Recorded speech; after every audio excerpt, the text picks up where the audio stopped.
Okay, so as I have said in the junior nights and senior nights, I do not even begin to pretend like I'm an expert when it comes to the financial aid. I struggle through it. So I have enlisted some help from some lovely ladies. We have Janelle Cook from UAS, Corinne Soltis, and I always pronounce that wrong, Soltis from UAS, and Barbara Monger from Alaska Commission on Post-Secondary Ed. So I'm going to turn it over to these three ladies and let them lead you through. You want us to do anything more?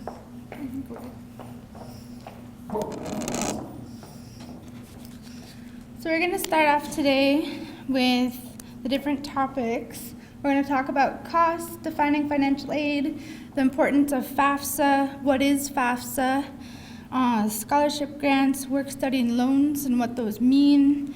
All loans are not created equal, and Barbara and Corinne will both go into those, and just ways to avoid default and ways to save money. So post-secondary education is any education program after high school or a GED. It includes workforce skills training, a 2-year or a 4-year degree, a certificate, career training, vocational technical programs, apprenticeships, and military career or ROTC.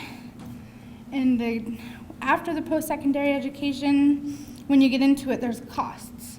And with those costs, we have standard costs, which is tuition, student fees, room, board, and books and supplies. And there's also other costs, which varies between each schools. But they also include transportation, loan fees, dependent care expenses, personal miscellaneous, and expenses related to a disability. And pretty much the standard costs and the other costs are estimated cost of attendance at a school. In the back, there was a worksheet of the University of Alaska Southeast's cost of attendance for this school year.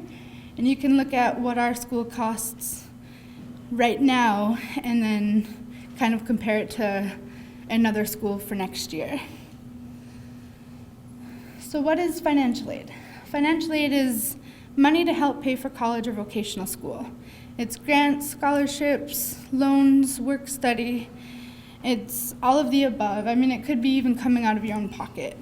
When a lot of people think of financial aid more as gift aid, which is the scholarships and grants, but we also offer a lot of loans, and those are both federal, private, and through the state. So, but we encourage you guys to apply early. There's a lot of early deadlines that happen. UAS's scholarship deadline is February 15th, and we also have a priority deadline, which is April 20th. Or it'll change, yeah. But every school is different. So I'm sorry. There are different deadlines at every school. So you just need to make sure that you're looking at the school that your student is going to be going, that your child is going to be going to, and making sure that you keep in contact with their financial aid office. I've seen scholarship deadlines as early as December and as late as June. So just make sure you're aware of all those.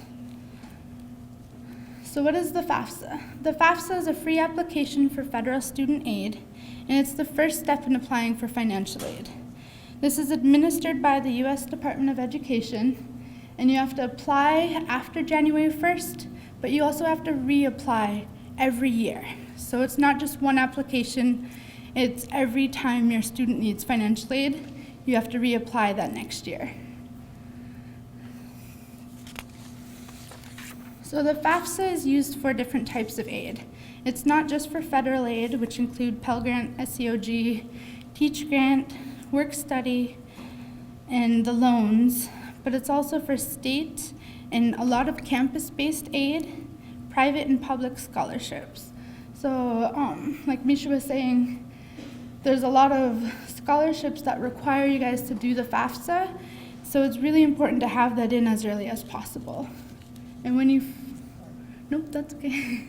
When you first fill it out, you don't have to use your the actual income that you earn from the tax year, you can use an estimated year and then go back in and make the corrections. So there's different ways to complete the FAFSA. The online FAFSA is highly recommended. It doesn't take as long to process with the schools and through the government than it does through a paper FAFSA or a PDF FAFSA. I've seen a few years ago a student walked in my office and they did the paper FAFSA, and it was right before school started. We still haven't received any information from him for then. So I had him sit back down and do an online application, and we got that application in about 2 days. So it's highly encouraged just to do the online FAFSA, and the online FAFSA is actually getting a lot easier because we can link more data into it and make it a lot more accurate. So this is the website that you want to go to. Always make sure it's fafsa.gov, not fafsa.com. FAFSA.com will charge you $80 when it's a free application. So, and then when you do this, if you've never used it before, just start a new FAFSA, and then, it catches mistakes. It goes through a whole bunch of different processes through the federal system, and Corinne will go into things like that. Before filling out, or while you fill out the FAFSA, you also would need to complete a PIN. And the PIN is your electronic signature. It's a 4-digit number that you create. And so I hope you guys will remember this number. But there's also ways, if you do forget it, we can also find it for you. This PIN, everyone needs it. Every student needs it. Every parent needs it. And it's not only just for the FAFSA. Say you were to take out a federal loan, you also need it for studentloans.gov to complete your entrance counseling and your master promissory note. So this slide is about student status. We have 2 different student statuses. One's independent and one's dependent. An independent student, if they are at least 24 years old or married or going for a graduate program at that time, a veteran, if they have any children that they provide over half of their support of, if they were emancipated minor, and ever in legal guardianship or a ward of court, or if they were homeless, they would be an independent student. It doesn't mean that if you are 18 and living on your own, you might not be an independent student because you have to follow one of these criteria. And the financial aid office will work with you in order to see if any of these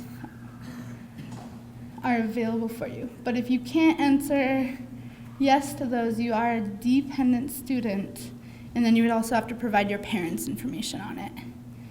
And then, like the bottom line says, most students coming out of high school are considered dependent students because they don't meet any of these criteria.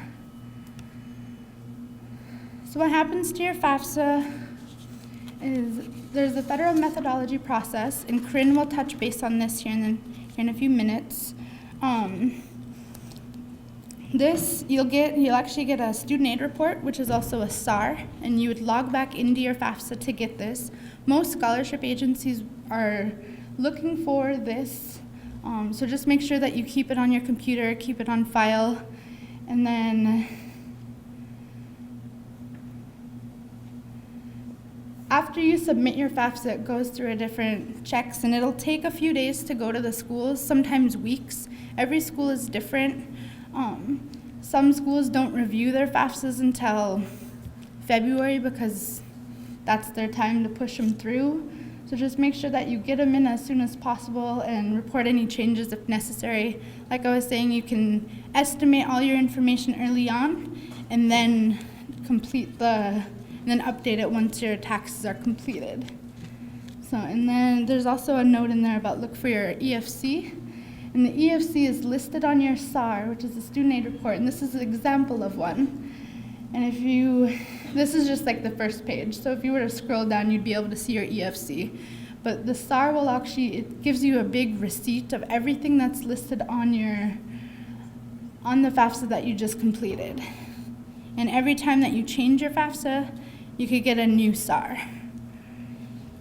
Now we'll go into the EFC and the high parts of the FAFSA and the different loan programs.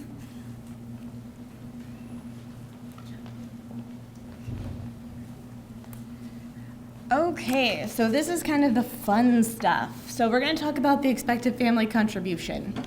This is one of those acronyms you just need to memorize because every financial aid administrator is going to call it by the letters EFC. And that's because expected family contribution is a mouthful. You don't want to say it, neither do we. So the EFC is basically what you get from filling out the FAFSA. You can think about the FAFSA as a really long equation, and it's equaling out your EFC. And we use the EFC for a number of different things, but first, the EFC actually has multiple components to it. It's actually pulling information from the parent side as well as the student side of the financial information that's plugged into the FAFSA. Now, this is not a FAFSA presentation, so a lot of this is really high-level information right now. But definitely check us out for about January through about March. We start doing a lot of FAFSA presentations locally and at the campus. So definitely attend one of those if this is the first time you're filling out a FAFSA. We will walk you through step-by-step each screen of the FAFSA. Okay, so what do we use the expected family contribution, or EFC, for? We use it for that federal methodology equation that Janelle was talking about earlier. And this is the equation that the federal government says we have to use to award every student federal dollars. Most schools will also use the federal methodology for state money, institutional money, and in some cases filling out outside scholarship forms as well. So this is a good formula to know. Basically, what we do is we figure out the average cost of attendance for a student that's in your situation. So for example, if you're going to live on campus, we have an on-campus cost of attendance. If you're going to live at home but maybe only go to school part-time, then we have a separate budget or cost of attendance for that. That's another piece. The cost of attendance is also sometimes called the budget by school, so those two are interchangeable. The way we do it is we take your cost of attendance, subtract out your expected family contribution, and then what we get left over is the financial need. And every financial aid office across the country is trying to fill that financial need as much as possible to help you come to their school. Okay, so once we figure out the federal methodology question and we get your financial need and we start filling it filled with different financial aid funds, we gather all those funding pieces together and we put them in something called the financial aid package. Some schools will call it a financial aid award letter. Some schools will call it a financial aid award or offer letter. There's lots of different names for it, but basically what it is, it's the totality of the type of financial aid that we're going to offer you. Generally, when you see it, it could be electronic format, it could be paper format, but ultimately it will have the federal methodology listed on it so you can see the cost of attendance assigned by the school. And then the important part, why everybody's here, is going to show the different types of financial aid that you're getting. Now, most financial aid offices will offer you a financial aid package for the entire academic year. It won't just be for fall, it won't just be for spring, or if you're in quarters, it won't just be for winter. Oftentimes that money will be broken up, however, so you can see how much they plan to give you in each term. Right now, there are a couple of different things that are in the works to make comparing offer letters easier between schools. There's a couple of online websites that try and give you some help with that. I will just be upfront and tell you that it's not the easiest thing to do. If you think about all the moving parts that are associated with an award letter, it can be a little bit difficult to compare them. So don't hesitate to go into a financial aid office and just ask them. Bring in your award letters and let them help you figure out what you're looking at. Okay, so let's talk about some of the different grants that may show up on your financial aid package. We're going to start with the federal money, and that's what I'm going to touch on first. I'm going to hit the federal grants, and then we'll talk about work study, and then I'll transition into loans. So when most people fill out the FAFSA, they are expecting that they are filling it out to try and get the Pell Grant. And that's because the Pell Grant is the most widely talked about type of financial aid assistance that's out there. The Pell Grant ranges, it's based on your expected family contribution or your EFC, good job, okay. So it's based on your EFC. So if you have a 0 EFC, you could get the maximum amount, which is that $5,645. And then it adjusts between that range and I think last time I looked, it might be about $200 for an EFC, close to about $4,800. So it's a sliding scale and it moves around. That's why it's really important, like Janelle was talking about earlier, any corrections that you make to your FAFSA that adjust that expected family contribution, the EFC, could potentially make your financial aid adjust as well, especially if you're offered the Pell. So it's important to stay on top of that. If you do have a Pell and you're making corrections, just know that your Pell amount could be adjusted. The second type of grant is the Federal Supplemental Educational Opportunity Grant, which is also a mouthful. We don't like talking about it that way. So a lot of us will call it SEOG by its actual letters, minus the F, or we'll call it SEOG. You may hear a lot of that as you talk with different financial aid offices. For the most part, most students will never get an SEOG grant, and that's because the pool of money that schools get to administer for this fund are really, really small. So for example, for all of the students at UAS, I got $25,000, so it's a very small portion. While the slide does tell you that you can get between $100,000 and $4,000, which is the federal maximum, most students will only see between $100,000 and $1,000. They don't usually get into the $4,000 awards. The other thing is, the only way that you're going to ever see an SEOG is if your expected family contribution or EFC is zero, because most schools don't have any additional money to offer beyond the zero EFC, which is a requirement. Okay, so work study is one of my favorite things. How many people have a brother or sister who was in college? Anybody want to admit it? Yeah? Okay, good. That's it. Oh, this is awesome. Brand new people. Okay, so I'll start from the beginning. So, work study is a fabulous program. It basically allows you to work and earn money while you're in school, and the money that you earn doesn't count against you on the FAFSA. Not everyone qualifies for work study. Not every school participates. And then in some cases, even if the school participates and even if you qualify, they may be out of money. So if you get this and you're planning to work, I would definitely encourage you to consider taking out the work study. The benefit to the employer is that they get to hire you at a reduced wage earning. So for example, if you made $10 an hour, they may only have to expend $5 out of their pocket, and then they get $5 from the federal government to employ you. But the benefit really for you is that you don't have to count the money necessarily on the FAFSA, so that's really great news. There's a couple of rules and regulations that go with the work-study program. So for example, you can never work more than 20 hours a week. There's also some wage requirements with this particular program, but I would definitely say if you see it on your award letter, consider doing it if you plan to work. And just as a statistic to all the parents out there, statistics show that students that work between 12 and 20 hours a week actually do better in school than those students that work more than 20 hours a week or don't work at all. So encourage them to do that.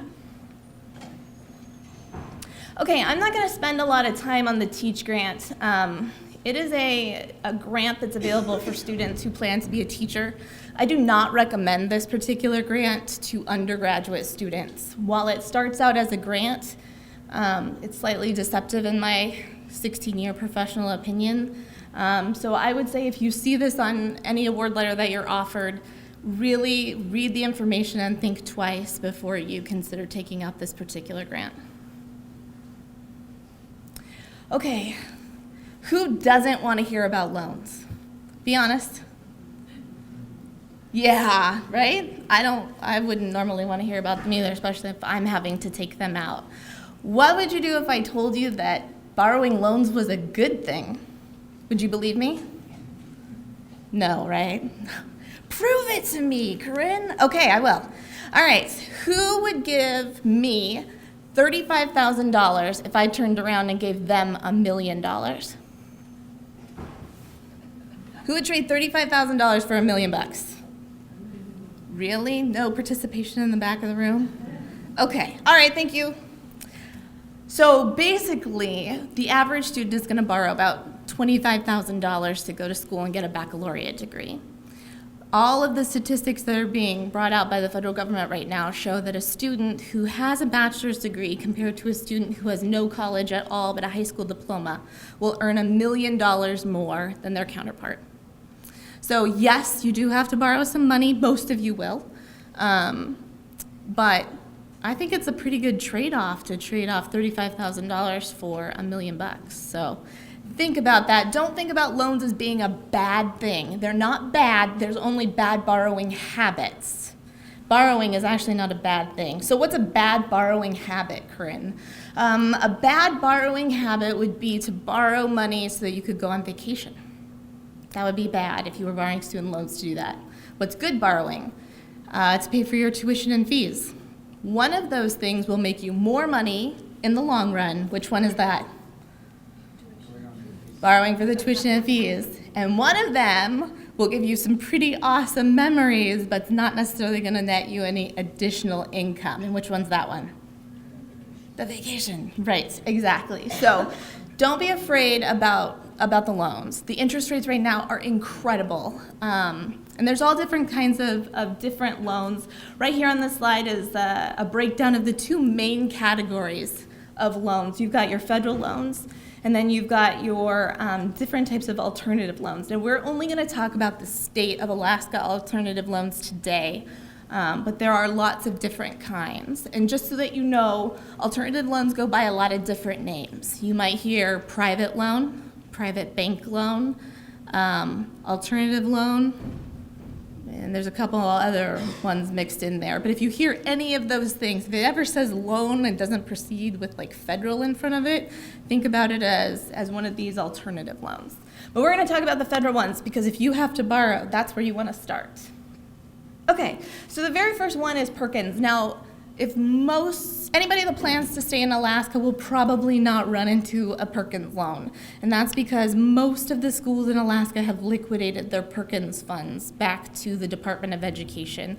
There's a lot that goes into running the Perkins loan program, and most Alaska schools have opted not to. In fact, most schools across the country have opted not to.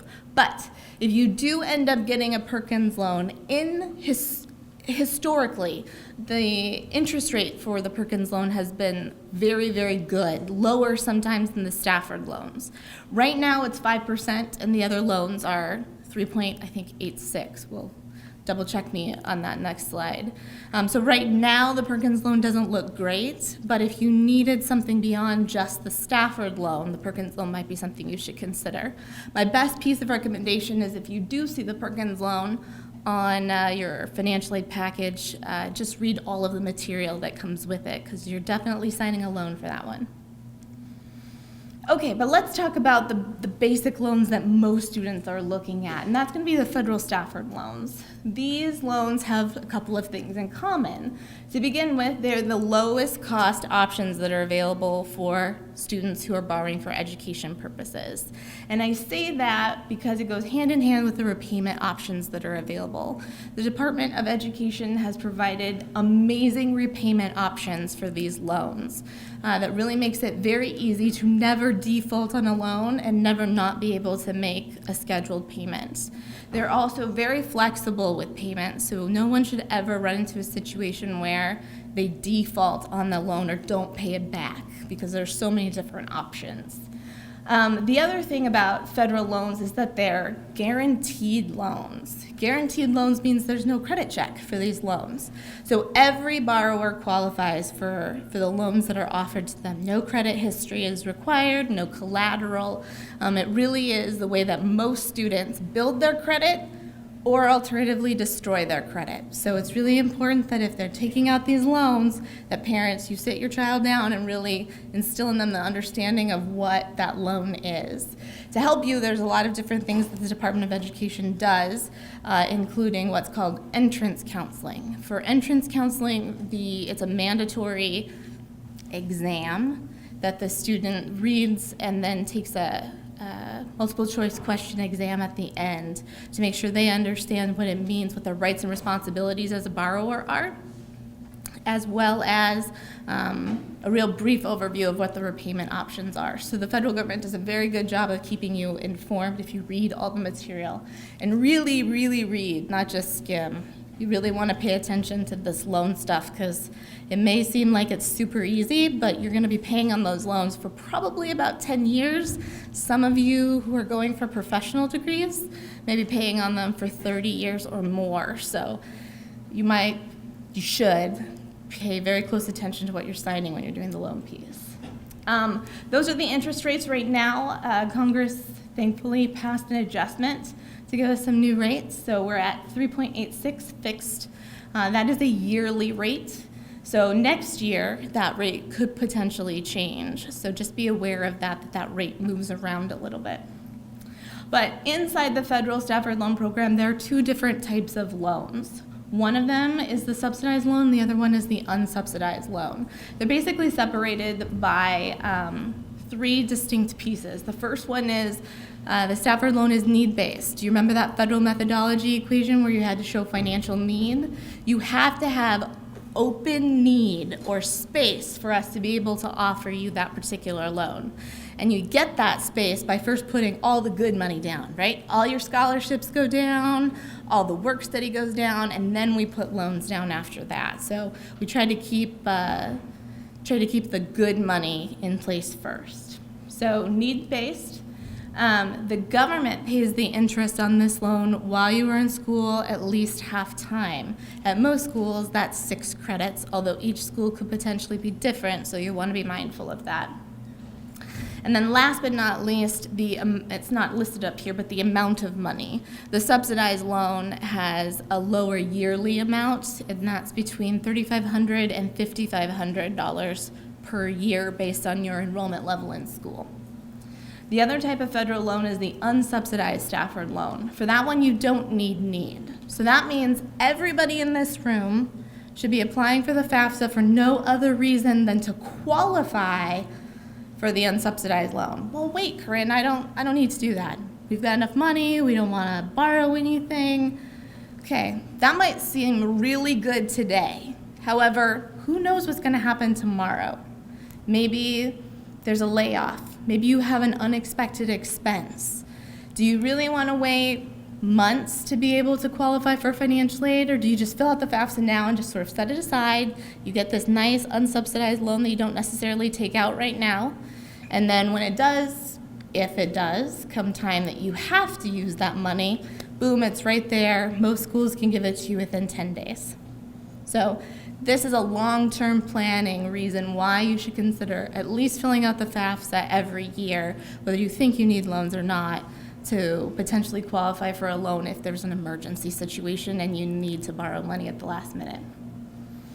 Okay, for the unsubsidized Stafford loan, the student is responsible for paying the interest while they're in school. Now, who got scared by that? Really, come on. Who's scared?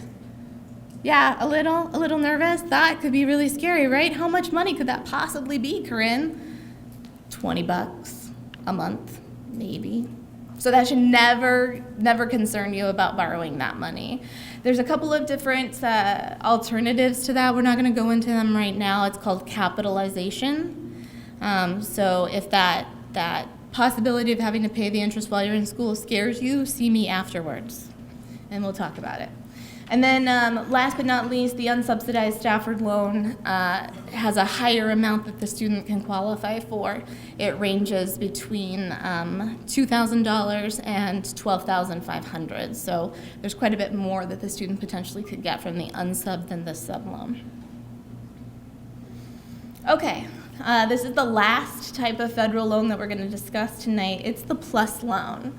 So the PLUS loan is the only loan that we offer through the federal government that's available for the parent to take out for the student. It is a more expensive loan option. In general, you can see that it has a 6.41% interest rate, which is a lot higher than the 3.86. And it also has a 4% origination fee, which is the money that they take right off the top. What's nice about the PLUS loan, though, is that you can use it to fill in the gap or whatever money we couldn't meat of the financial need. So remember back to the equation. You've got the cost of attendance minus the expected family contribution, or EFC, and you get left with the financial need. Maybe we weren't able to fill all of that, or maybe your family can't cover the full amount of the expected family contribution. In some cases, the PLUS loan can help you fill in that gap with some borrowed loan money. A couple of things about the Federal PLUS loan. It is a credit check required loan, but it is not the same kind of credit check that most of us are used to.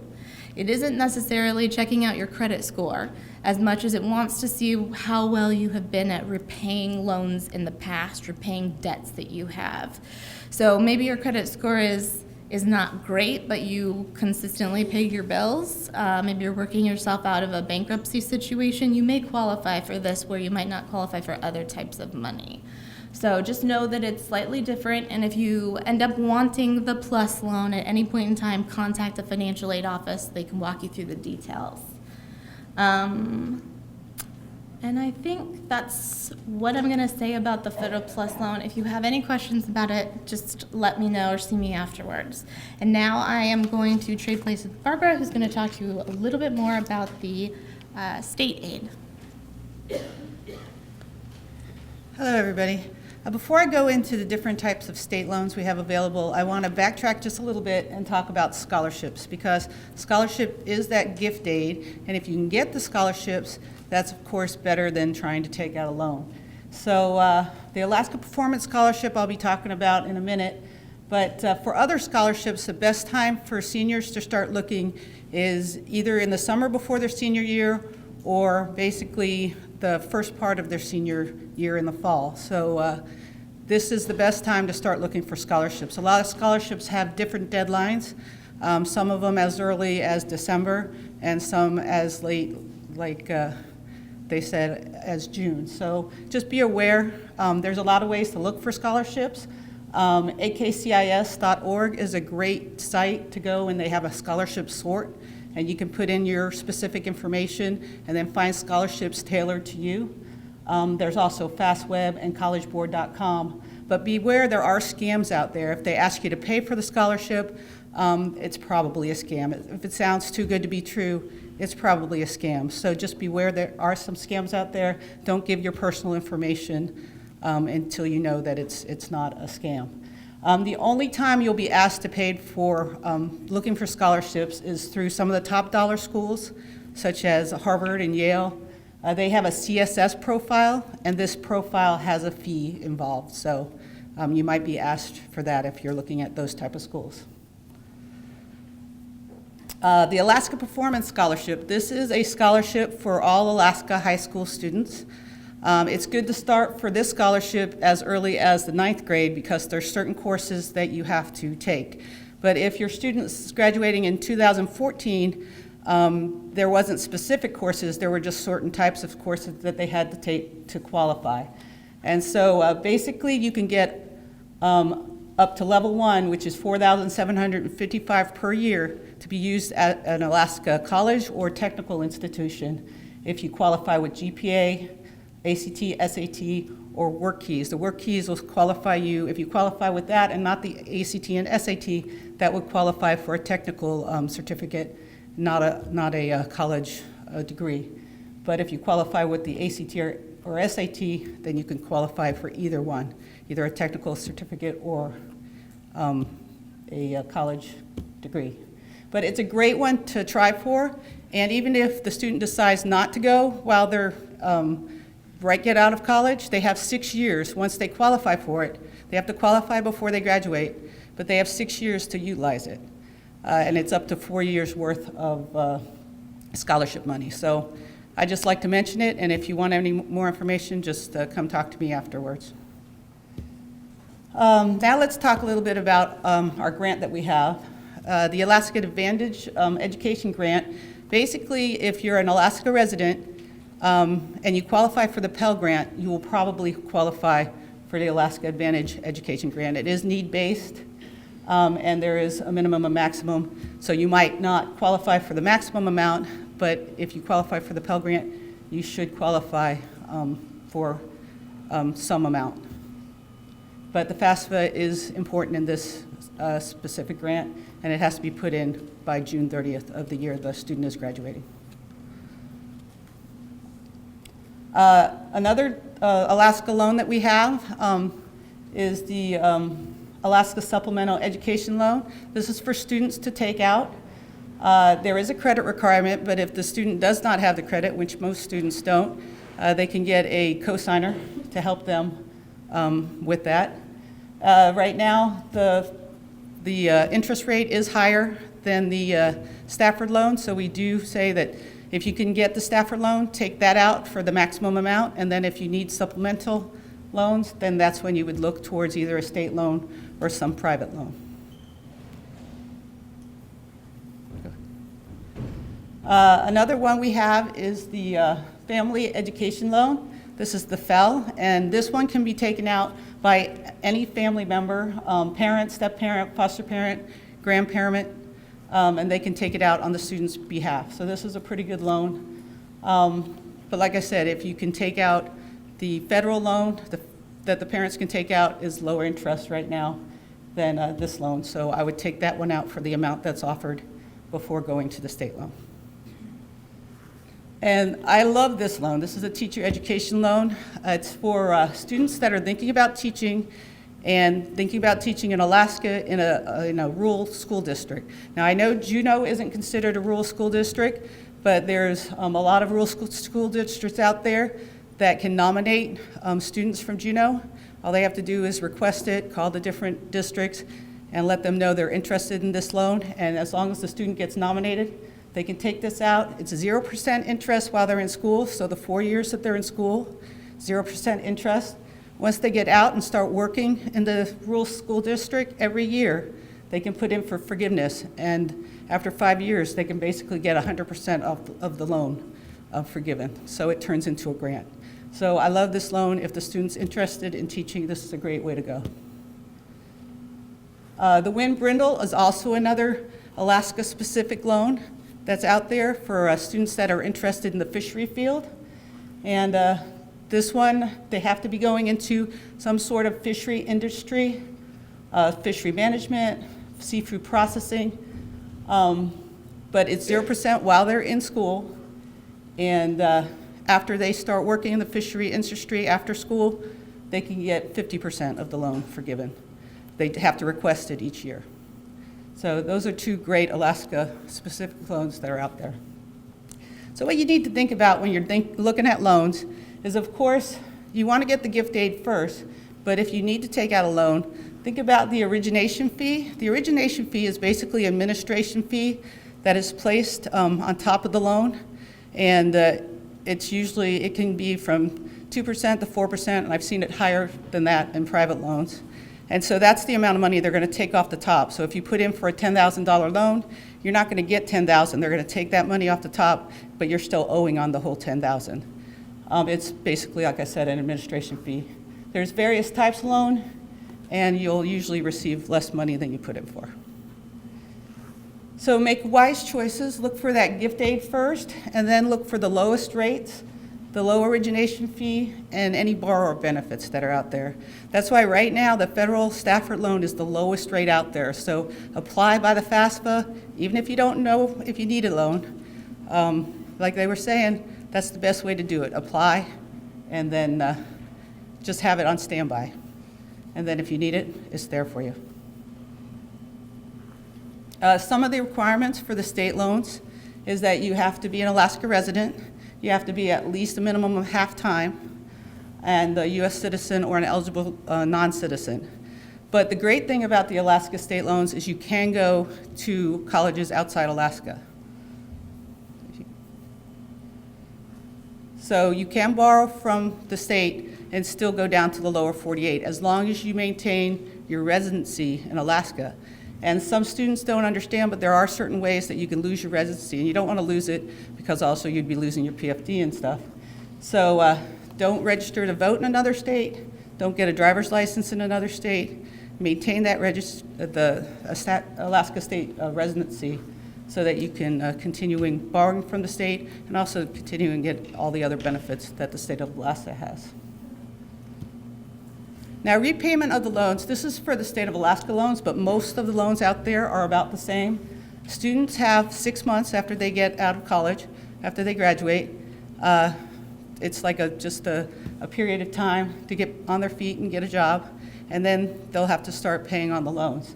If you need to extend that, then you'd have to just call the lender and let them know what your problem is, and I'm sure that it could be worked out. Parents, though, when they take out a loan, 60 days after they take out that loan, they're going to be paying on the loan. So while the student is in school, parents will be paying on the loan. Most student loans go for 10 years, and that can be deceptive because each year you're going to be taking out loans. So while it's 10 years, the first year will be 10 years, second year will be 10 years, third year. So it'll be a little longer than 10 years for all of them if you have to take out loans each consecutive year. And there are various repayment options that you have. Avoid default. Default is not something that you want to do. It will follow you. You don't want to have bad credit, and they won't discharge it in bankruptcy anymore, so they're going to get you for those student loans. So just make sure that if you're having problem paying, if the student's having problem, they just need to call their lender and let them know what the problem is. They will work with you because most lenders don't want to have their money. So of course they're going to work with you and possibly extend it out or lower the rate until you can pay more, but they'll work with you. So just don't say, oh, I'm going to stop paying because I can't pay. Okay, now we're going to talk about a couple of other programs that are out there that students might be interested in. The WICHE and the WWAMI. Okay, the WU is great if a student wants to go out of state. These are a lot of the states, or all the states that participate in the Western Undergraduate Exchange Program. And what that means is that the schools in this state, not all the schools, but some of the schools in these states will let the student enroll with in-state tuition and 50%, which seems high, but that's still a lot less than out-of-state tuition. So if you're interested in doing something like that, you would need to contact the school, make sure that they participate in the WU program, and then WUI program, and then you'd have to make sure when you apply that you mark that you want to be enrolled under the WUI program. And then another couple programs they have is the WICHE, which is a graduate program, and the WWAMI. And the WWAMI is great because it's basically Alaska doesn't have a medical school for becoming a doctor. So the UA system, you could take the lower classes and get your bachelor's degree, and if you enroll under the WWAMI program, then you can go to the University of Washington School of Medicine to finish out your doctorate's degree, which is a great way to go, and it's in-state tuition. So it's a great program. So I just want to mention a few other things. There's ways to lower the cost while you're in high school. I don't know how many of you have done this, but if you took some college classes while you're in high school, that's a great way to get some of them out of the way. Advanced placement tests, do that FAFSA. That has to be one of the most important things that you want to do, is get that FAFSA done in time to qualify for all the scholarships and grants and stuff from the different schools you're going to.